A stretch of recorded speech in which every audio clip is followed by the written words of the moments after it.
Welcome back to the Ask Shannon series of videos. So today's letter comes from a woman named Marla, and Marla writes this.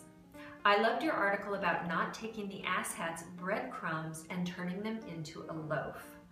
I left my asshat a few months ago after bringing up a suspicious message I saw on his cell phone from another woman. He got mad at me for invading his privacy.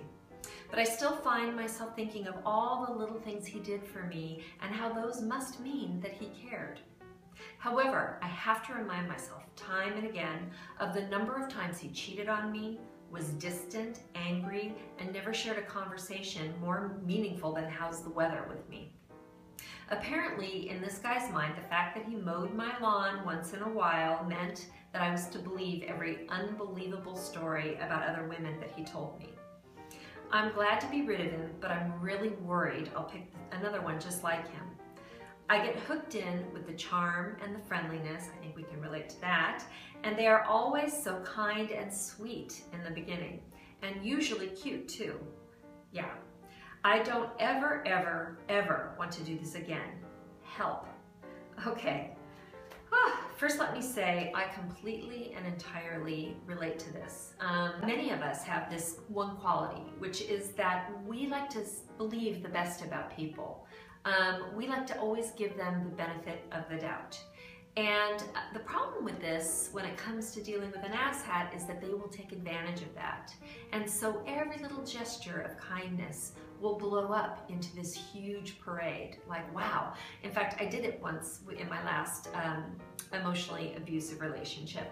I was living with my last boyfriend, who I like to call Mr. Cruelly Handsome, and I wanted him to help me decorate for Christmas. Now granted, I definitely had an agenda, which was that I wanted to make a home with him, and so he could see that I'd be a good wife and I'd be a good mother. So I think he just took about 50 overtimes to avoid helping me decorate for Christmas. That was going to be way too uncomfortable for him. So I did it myself. I went out, I got the tree, I got the tinsel, the trimmings, the lights, you name it. I made it look like a winter wonderland. It was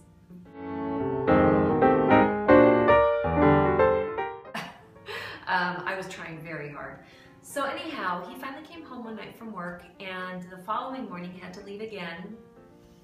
And I walked out into the living room and I saw that he had hung a teeny tiny little stocking on the mantle. It was like the size of a mouse's foot. And my eyes just welled with tears, and I thought, oh my gosh, look at that. He must really care. He helped me decorate. Okay, in retrospect, I realize now that that little tiny mouse stocking was all he had to offer.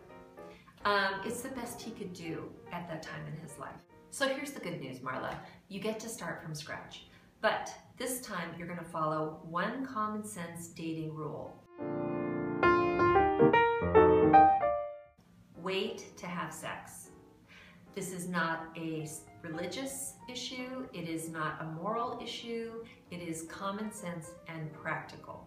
Physical intimacy is the #1 reason that women and men get hooked into an asshat relationship before they even take the time to determine whether this person is worthy of their love or not.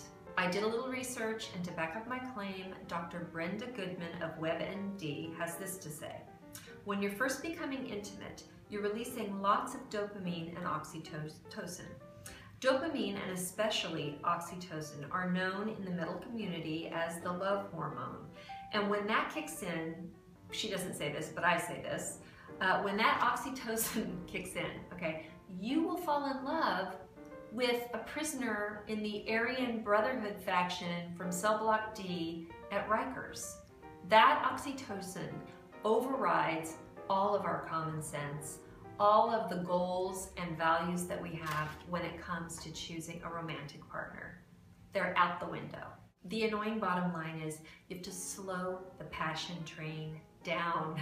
Let those pheromones have a moment to just simmer down until you can take the time to really get to know the person you're dating. I really love this quote from Janet Zimmerman of lovehanky.com. She's a dating coach.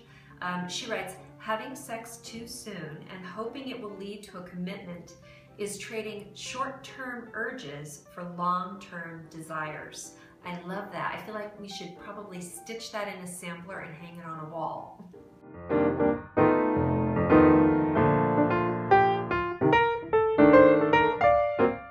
Here's another thing you can do, Marla, is before you go out and start dating again, put pen to paper and really write down everything you are looking for in your next relationship. Writing down your wants and your needs has kind of an inchoate power. I'm not one of these advocates of that book, The Secret, but I've learned to take what I like and leave the rest. And I do believe that writing down your goals and having a vision of what it is that you want your life to look like can really empower you to go for it. So Marla, I hope that's helpful.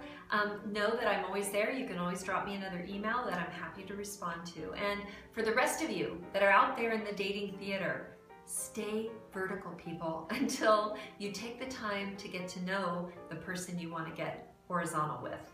I guess that's it for today. I look forward to seeing you in the next video. And please feel free to send all of your questions, the ones you'd like answered, to Shannon at shannoncoleary.com. Thanks. Bye, guys.